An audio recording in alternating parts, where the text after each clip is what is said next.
नमस्कार, तेज हरियाणा पर आपका स्वागत है। हरियाणा में कैबिनेट में 6 एजेंडे पास किए गए हैं। 2 फैसले बड़े लेवल पर सरकार की तरफ से लिए गए हैं और न्यूनतम वेतन 35% बढ़ाया गया और अग्निवीरों को भी नौकरियों में अब 20% का आरक्षण दिया गया। पूरी जानकारी दूंगा कैबिनेट में क्या क्या फैसले लिए गए हैं, कौन से एजेंडे रखे गए थे। लेकिन अगर पहली बार आप चैनल पर आए तो फेसबुक पर अभी से हमारे पेज को फॉलो जरूर कीजिए। यूट्यूब पर भी तेज रहना को आप सब्सक्राइब करना ना भूलिएगा। हरियाणा सरकार की कैबिनेट मीटिंग बुधवार को सीएम नायब सैनी की अध्यक्षता में हुई है, जहां पर कुल 7 एजेंडे रखे गए, जिनमें से 6 को मंजूरी दी गई है। इस मीटिंग में अग्निवीरों और न्यूनतम वेतन से जुड़े 2 बड़े फैसले मुख्य रहे हैं। मुख्यमंत्री ने बताया कि अग्निवीर पॉलिसी 2024 में संशोधन को मंजूरी दी गई। अग्निवीरों के लिए अब फॉरेस्टर गार्ड, वार्डर और माइनिंग गार्ड जैसे पदों पर हॉरिजेंटल आरक्षण 10% से सीधा बढ़ाकर 20% कर दिया गया है। इस निर्णय का उद्देश्य सुरक्षा से जुड़े पदों पर अग्निवीरों के सैन्य प्रशिक्षण, अनुशासन और फील्ड अनुभव का बेहतर उपयोग करना है। अलावा एक्सपर्ट कमेटी ने अकुशल श्रमिकों की न्यूनतम मजदूरी को मौजूदा 11,257 रुपए प्रति माह से बढ़ाकर 15,220 रुपए प्रति माह करने की सिफारिश की है। इस घोषणा को पूरी करने के लिए मंत्रिमंडल ने विचार विमर्श कर न्यूनतम मजदूरी को बढ़ाने का निर्णय लिया है। इस फैसले के तहत अकुशल श्रमिकों का वेतन 11,275 से बढ़कर 15,220 रुपए और अर्धकुशल श्रमिकों का वेतन 12,430 से बढ़कर 16,780 रुपए और कुशल श्रमिकों का वेतन 13,704 से बढ़कर 18,000 रुपए किया गया है।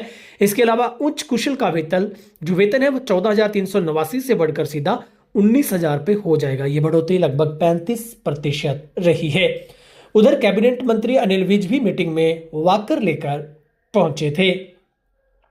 नायब सैनी ने बताया कि हमारी सरकार ने वृद्धजनों की सहायता करने के लिए रिटायरमेंट हाउसिंग पॉलिसी में संशोधन किया। संशोधित प्रावधानों के अनुसार टीडीआर नीति 2021 के प्रावधानों के अनुरूप मंत्रिमंडल ने रिटायरमेंट हाउसिंग कॉलोनियों के लिए फ्लोर एशिया रेशो में वृद्धि की मंजूरी दी गई। वर्तमान में FAR सीमा 2.25 है, जिसे अब बढ़ाकर 3.0 कर दिया गया है।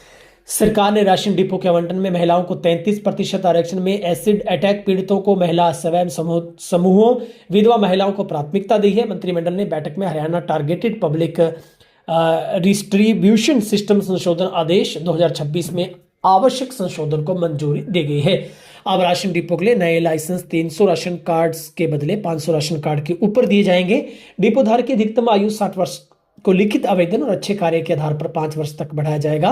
यदि डिपो धारक की अधिकतम आयु 60 वर्ष है या 65 वर्ष से 5 साल पहले निधन होता है तो उसकी कानूनी वारिस को डिपो प्रदान किया जा सकेगा।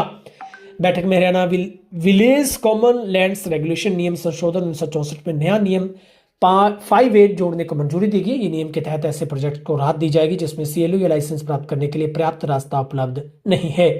नया रास्ता इस शर्त पर निर्धारित किया जाएगा कि प्रोजेक्ट लाइसेंस वाले क्षेत्र का 5% या पंचायतों द्वारा रास्ते के निर्धारित की गई भूमि के आकार का 4 गुना जो कि अधिक हो, उसे मालिकाना हक का ट्रांसफर किया जाएगा। ऐसी ट्रांसफर की गई भूमि प्रोजेक्ट के लिए मंजूर किए गए क्षेत्र का हिस्सा होगी। पूरी तरह से विकसित रूप और बाकी प्रोजेक्ट क्षेत्र में प्रयोग होने वाली जन सुविधा तक जो पहुंच है वो दी जा सकेगी।